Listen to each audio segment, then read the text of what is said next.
Mujaddid Media.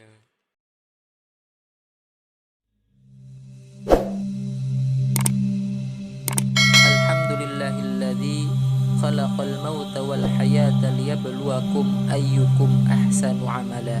Asyhadu an la ilaha illallah wa asyhadu anna Muhammadan abduhu wa rasuluh.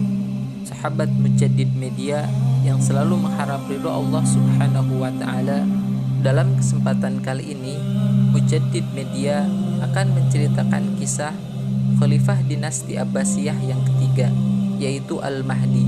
Al-Mahdi merupakan putra dari Abu Ja'far Al-Mansur. Nama lengkap beliau adalah Muhammad bin Abdullah Al-Mansur bin Muhammad bin Ali Al-Abbasi. Ibunya bernama Arwa binti Mansur Al-Himyariyah yang mendapat julukan Ummu Musa. Al-Mahdi lahir di Hamimah yang masuk wilayah Asyarah. Ketika ayahnya menjabat sebagai khalifah, ia masih seorang anak yang baru berusia 10 tahun. Ketika dewasa, ayahnya mencalonkannya sebagai putra mahkota. Kemudian, pada tahun 141 Hijriah dan usianya mencapai 15 tahun, Al-Mansur mengamanatkan kepadanya untuk memimpin pasukan menuju Khurasan dan memerintahkan untuk singgah di Rai. Ketika terjadi pemberontakan Abdul Jabbar bin Abdurrahman, gubernur Khurasan yang diangkat Abu Ja'far Al-Mansur. Setelah berhasil menangani tragedi tersebut, Abu Ja'far Al-Mansur memerintahkan untuk menyerang Tabaristan dan kembali lagi dari Khurasan pada tahun 144 Hijriah. Pada tahun tersebut, Al-Mahdi menikah dengan Ritoh binti Abul Abbas As-Saffah. Dan pada tahun 147 Hijriah, Al-Mansur mengangkatnya secara resmi sebagai putra mahkota dan lebih mengutamakan Al-Mahdi dibandingkan dengan Isa bin Musa. Setelah itu, ia kembali ke Rai dan menetap di sana hingga tahun 151 Hijriah. Dan pada tahun tersebut, Al-Mahdi menghadap kepada ayahnya, lalu Al-Mansur membangun Rushofah baginya dan para pasukannya yang terletak di sebelah timur kota Baghdad dan mengangkatnya sebagai Amirul Hajj tahun 153 Hijriah. Pada tahun 155 Hijriah, ia membangun kota Ar-Rafiqah seperti gaya arsitektur kota Baghdad. Al-Mahdi terus memohon bantuan kepada ayahnya dalam mengerjakan pembangunan kota tersebut dan pekerjaan-pekerjaan lain hingga Al-Mansur wafat. Setelah Al-Mansur wafat, ajudannya lalu mengambil baiat bagi Al-Mahdi atas Bani Hashim dan para komandan yang menyertai Al-Mansur dalam perjalanan ibadah haji, lalu mengirimkan delegasi ke Baghdad untuk menginformasikan tentang wafatnya Al-Mansur dengan menyertakan tongkat Rasulullah dan gaun atau selimut beliau yang diwariskan para khalifah secara turun-temurun dan stempel kekhalifahan. Delegasi itu sampai di Baghdad pada pertengahan bulan Zulhijjah. Pada saat itu juga penduduk Baghdad membaiatnya. Ia menduduki jabatan sebagai khalifah selama beberapa lama hingga wafat pada malam Kamis 8 hari bulan Muharram tahun 169 Hijriah atau 4 Agustus 785 Masehi. Ia menjabat sebagai khalifah selama 10 tahun lebih 1 bulan setengah. Semasa ia menjadi khalifah, Al-Mahdi berdampingan dengan pemerintahan Abdurrahman Al-Awwal atau Abdurrahman I di Andalusia yang merupakan reformasi dinasti Umayyah di wilayah barat. Sedangkan di Prancis, Al-Mahdi berdampingan dengan pemerintahan Charlemagne. Adapun di kerajaan Romawi Timur, ia berdampingan dengan pemerintahan Leon IV tahun 775 sampai 780 Masehi. Kemudian dilanjutkan oleh Konstantin VI. Karena usianya yang masih terlalu muda, kendali pemerintahan dipegang oleh ibundanya.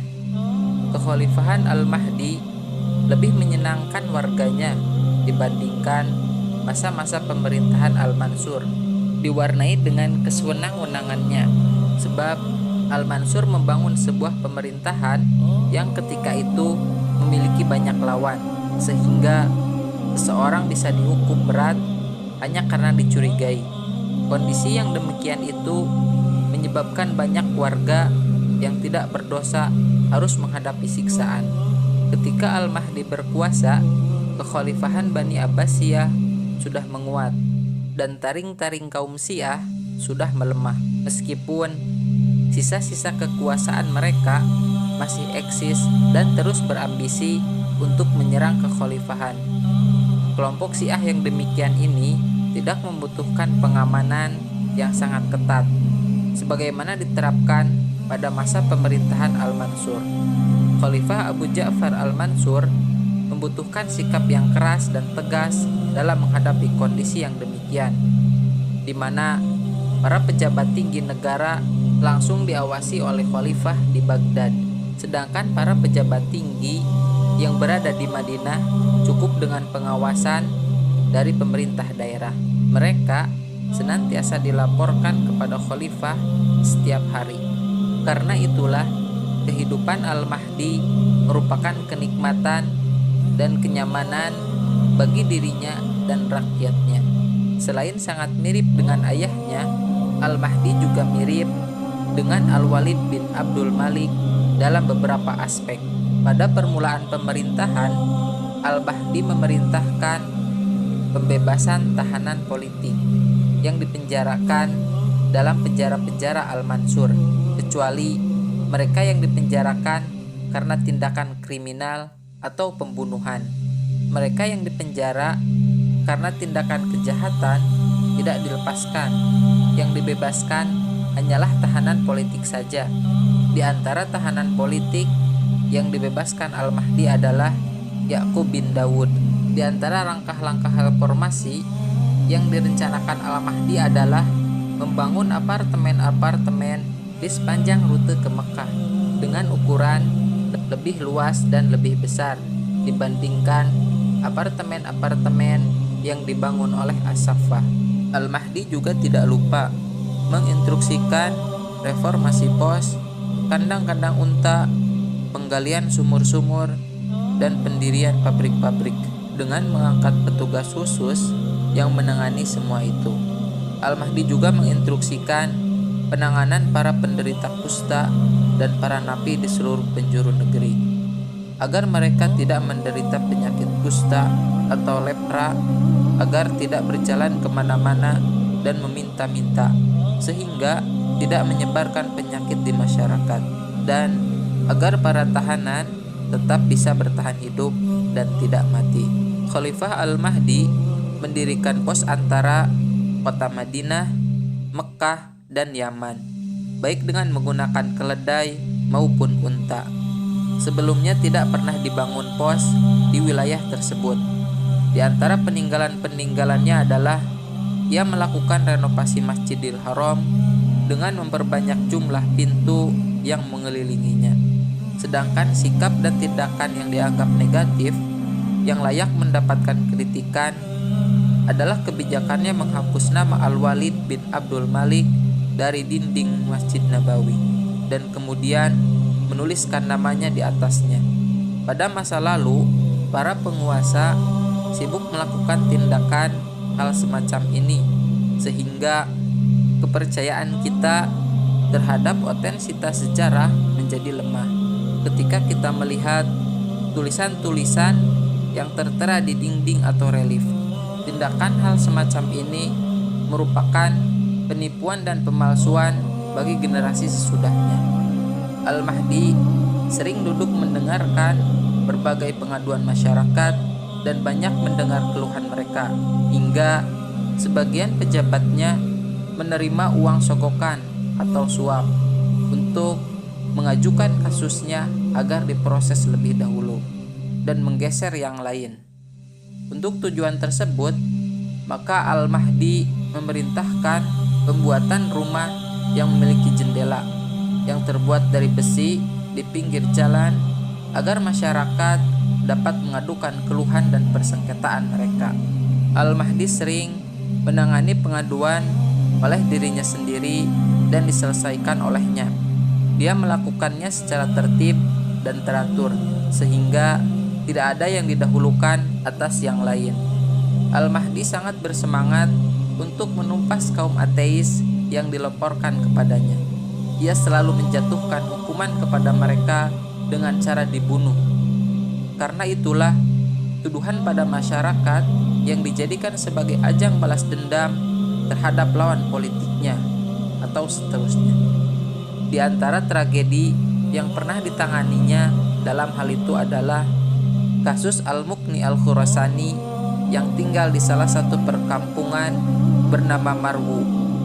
Al-Muqni Al-Khurasani adalah salah satu tokoh yang mempopulerkan ide tentang reinkarnasi hingga menyesatkan banyak masyarakat hingga mencapai daerah Transosania.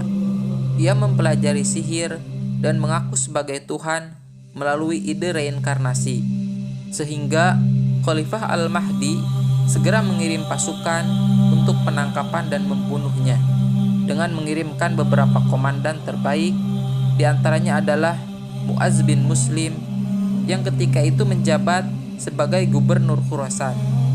Kemudian Al-Mahdi mengirim pasukan yang dipimpin oleh Said Al-Habasi dan banyak komandan militer yang tergabung dalam pasukan hingga Al-Mahdi terkepung di benteng Kapsi.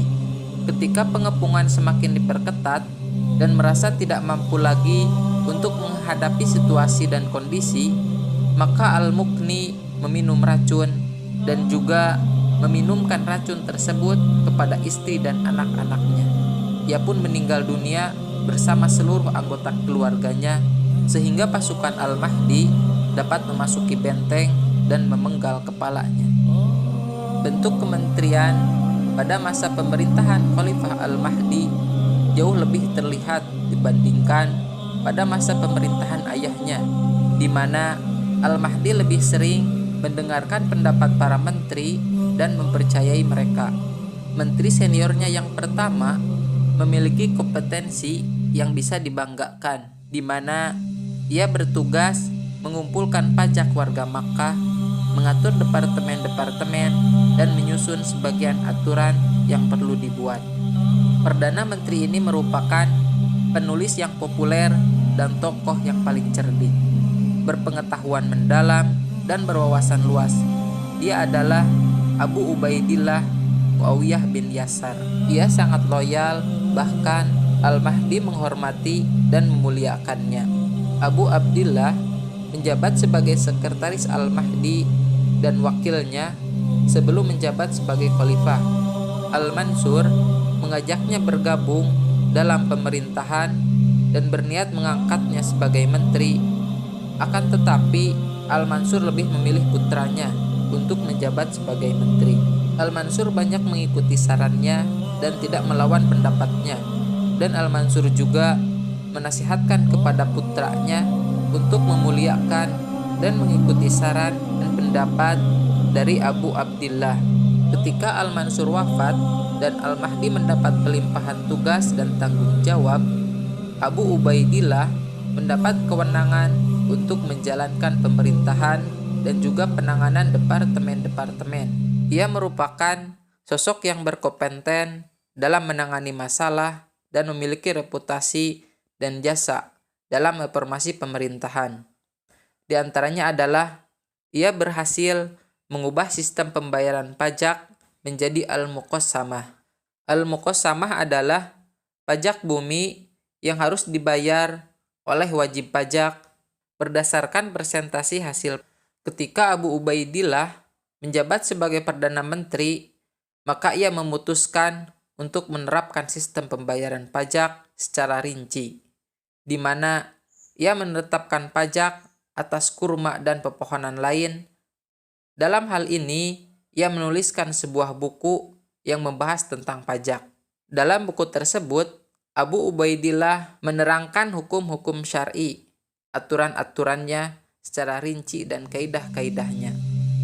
Ketika Al-Mansur wafat dan Ar-Rabi sibuk mensosialisasikan pembaiatan Al-Mahdi dan kembali ke Baghdad, ia mengutamakan untuk menemui Abu Ubaidillah terlebih dahulu sebelum bertemu dengan Al-Mahdi. Ia menghadap kepadanya dan meminta izin, akan tetapi Abu Ubaidillah tidak mengizinkannya kecuali setelah sholat Isya. Ketika Ar-Rabi memasuki rumahnya, Abu Ubaidillah sedang bersandar di atas kursi dan tidak menyambutnya. Kemudian Ar-Rabi duduk di hadapannya di atas karpet, sedangkan Abu Ubaidillah tetap bersandar seraya menanyakan perjalanan dan kondisinya tanpa menanyakan pembaiatan Al-Mahdi.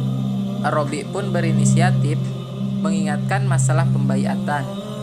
Lalu Abu Ubaidillah berkata, "Kami telah mendengar informasi tentangmu." Mendengar perkataan Abu Ubaidillah tersebut, maka Ar-Rabi segera bangkit dengan hati berubah 100 derajat terhadap Abu Ubaidillah. Ia berencana untuk membunuh Abu Ubaidillah. Abu Ubaidillah ketika itu merupakan pejabat tinggi negara dan salah satu menteri terkemuka paling cerdas dalam menulis. Ia juga dikenal sebagai pemaaf dan murah memberi maaf, termasuk kepada Ar-Rabi. Abu Ubaidillah memiliki seorang putra yang diragukan agamanya, sebagaimana yang telah dijelaskan bahwa Al-Mahdi sangat geram terhadap kaum ateis. Oleh karena itu, kesempatan ini dimanfaatkan oleh Ar-Rabi untuk memutus hubungan antara khalifah dengan Abu Ubaidillah. Ar-Rabi terus menggunakan berbagai tipu daya untuk melampiaskan dendamnya, hingga Al-Mahdi melancarkan tuduhan kepada putra Abu Ubaidillah, sehingga Al-Mahdi memerintahkan untuk memanggilnya. Lalu Al-Mahdi berkata, "Wahai Muhammad, bacalah." Putra Abu Ubaidillah itu pun merasa asing untuk membaca Al-Quran.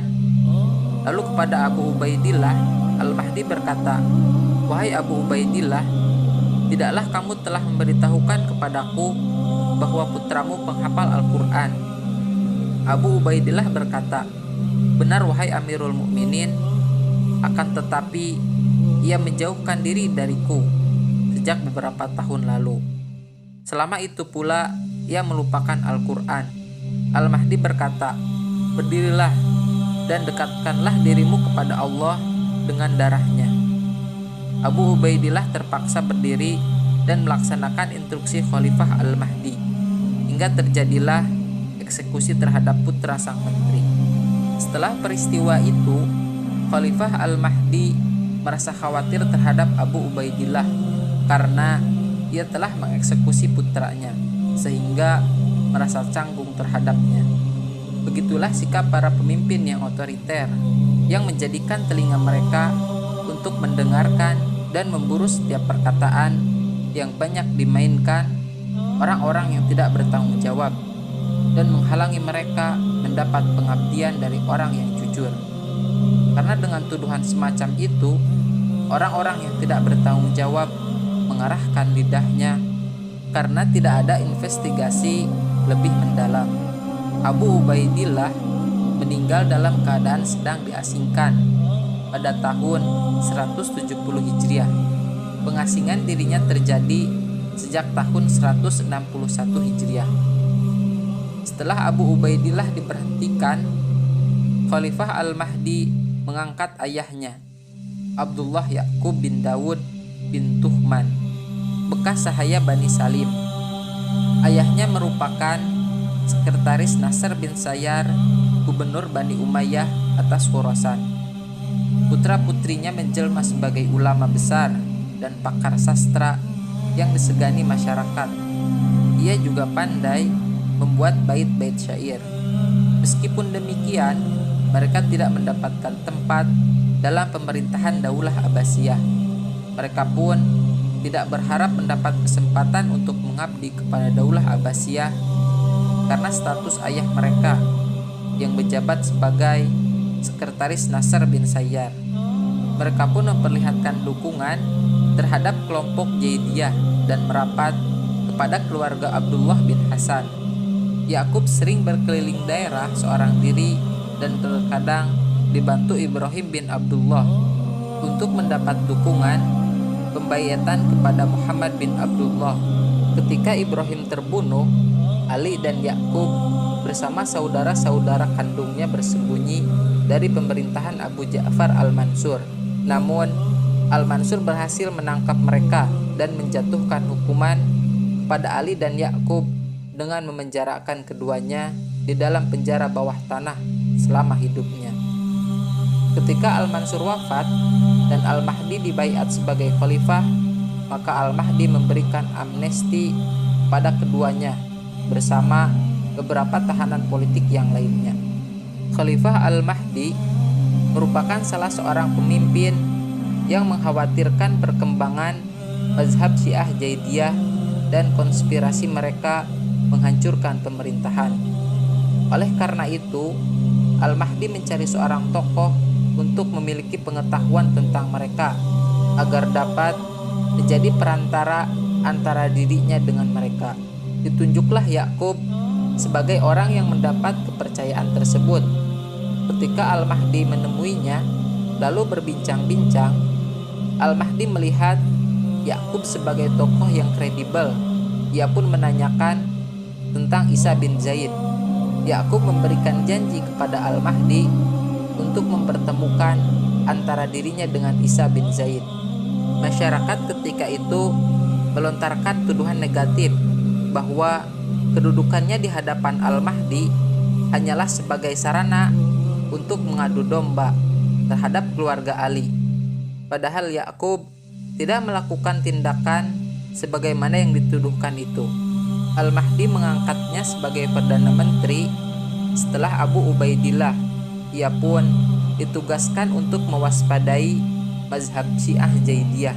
Di antara bukti-bukti tingginya kedudukan Yakub di hadapan Al-Mahdi adalah Yakub menyarankan kepada Al-Mahdi agar mengatur pasukan keamanan di semua daerah. Al-Mahdi tidak dapat mengirim surat kepada salah seorang gubernurnya kecuali setelah Yakub memberikan instruksi kepada orang-orang kepercayaan agar mengirim surat tersebut. Tingginya kedudukan Yakub di hadapan Al-Mahdi hingga menyulut kedengkian di antara masyarakat, sehingga mereka berupaya untuk mengadu dombanya. Mereka pun menginformasikan kepada Al-Mahdi bahwa Ishaq bin Fadl berambisi merebut kekhalifahan dan Yakub berusaha mendapatkan keuntungan politik untuk Ishaq bin Al-Fadl. Menghadapi pengaduan tersebut, maka Al-Mahdi sangat marah. Bersamaan dengan upaya adu domba itu, setelah pengaduan tersebut, secara kebetulan Yakub meminta kepada Al-Mahdi kekuasaan atas wilayah Mesir untuk Ishaq bin Al-Fadl. Lalu Al-Mahdi pun mengirimkan salah seorang budak perempuan untuk memata-matai Yakub dan diberikan kepadanya agar budak perempuan tersebut dapat mendengar langsung niat jahatnya. Kemudian Al-Mahdi juga mengirim seorang pengikut Syiah dan meminta Yakub untuk membunuh si Syiah tersebut. Akan tetapi Yakub membebaskan pengikut Syiah tersebut dan mengeluarkannya. Akan tetapi Yakub memberitahukan kepada Al-Mahdi bahwa ia telah membunuhnya.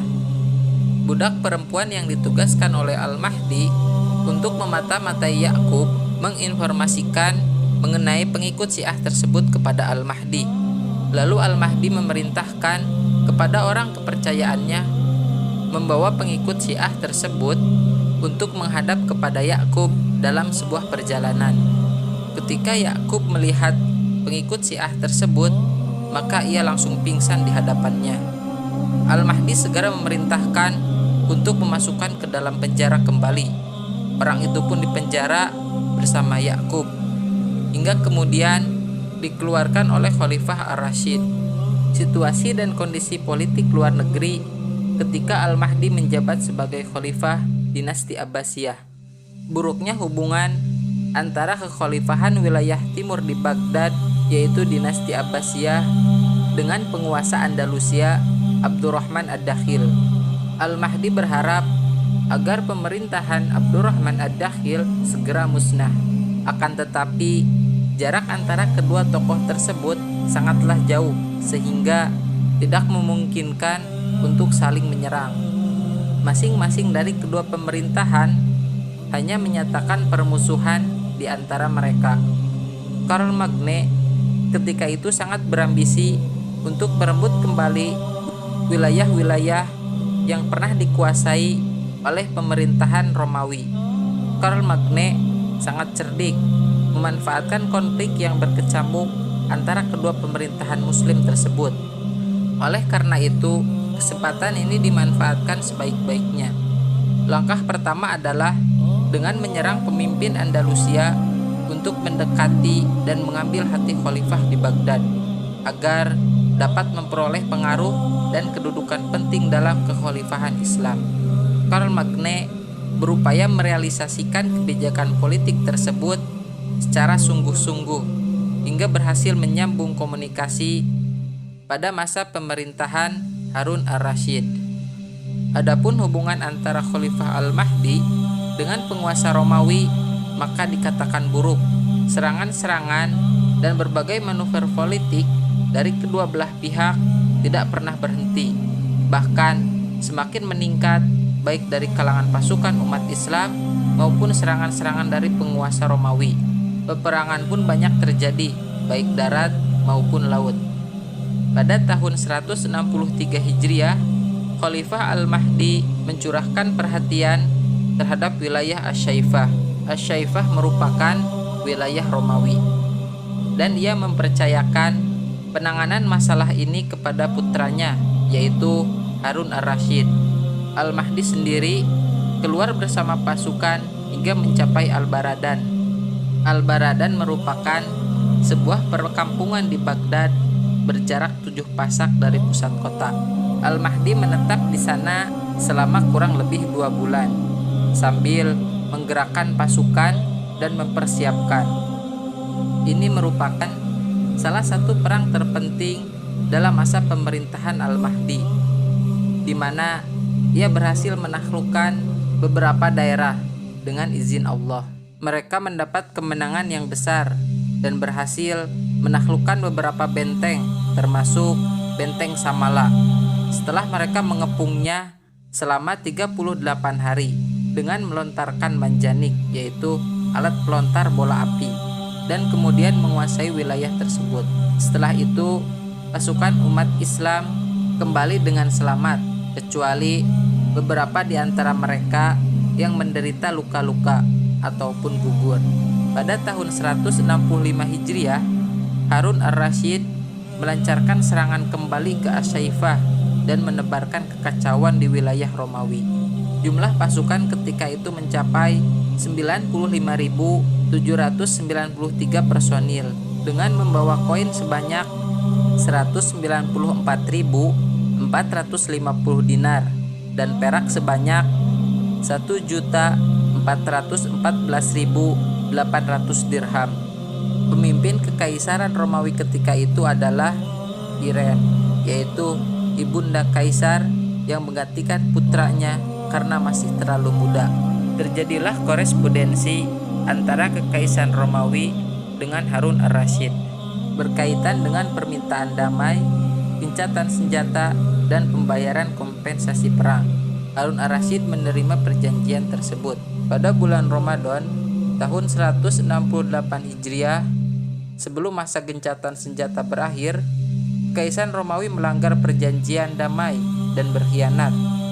Oleh karena itu, dikirimlah sebuah brigade yang dipimpin Ali bin Sulaiman bin Ali, wali kota Al-Jazirah, dan wali kota Kinasrin Yazid bin Bad al-Badlah. Mereka berhasil memaksa Kekaisaran Romawi untuk melaksanakan perjanjian gencatan senjata dan mendapatkan kemenangan dan ghanimah yang melimpah. Periode pemerintahan Al-Mahdi merupakan periode terbanyak terjadinya perang antara pasukan Islam melawan Kaisaran Romawi. Pemerintahan umat Islam berhasil memperluas wilayah kekuasaan hingga Sungai Mahran yang memisahkan antara Sind dengan India. Al-Mahdi ingin mengirimkan pasukan untuk menyerang wilayah India. Pada tahun 159 Hijriah, Abdul Malik bin Syihab Al-Masma'i dipercaya untuk memimpin pasukan angkatan laut ke wilayah India dengan mengirim 2.000 personil pasukan dari Basrah. Pasukan ini juga didukung para relawan yang senantiasa tinggal dalam barak-barak militer sebanyak 1.500 personil. Beberapa komandan militer dari warga Syam yang membawahi 700 orang, dibantu juga relawan Basrah sebanyak 1.000 orang dan 4.000 orang dari Al-Aswari dan Asababihah. Dengan demikian, jumlah pasukan berjumlah 9.200 orang. Mereka bergerak hingga sampai di kota Barbad yang masuk wilayah India tahun 160 Hijriah. Para penduduk pribumi pun bangkit melawan mereka. Para pasukan menetap di sana selama 2 hari seraya melontarkan manjanik dan menggunakan semua peralatan perang hingga para penduduk menyelamatkan dirinya masing-masing dan pasukan umat Islam berhasil menaklukkannya. Karakter Al-Mahdi. Al-Mahdi merupakan salah satu khalifah yang tidak meminum anggur, meskipun teman berbicaranya meminum anggur di ruangan tersebut. Di antara sikap Al-Mahdi adalah pemalu dan pemaaf. Apabila salah seorang yang memusuhinya berada dalam genggaman, maka ia memaafkan. Al-Mahdi sangat menghormati Al-Quran dan suka mempelajari sunnah, dan senang jika sikap dan perilakunya tidak bertentangan dengan anjuran Rasulullah SAW.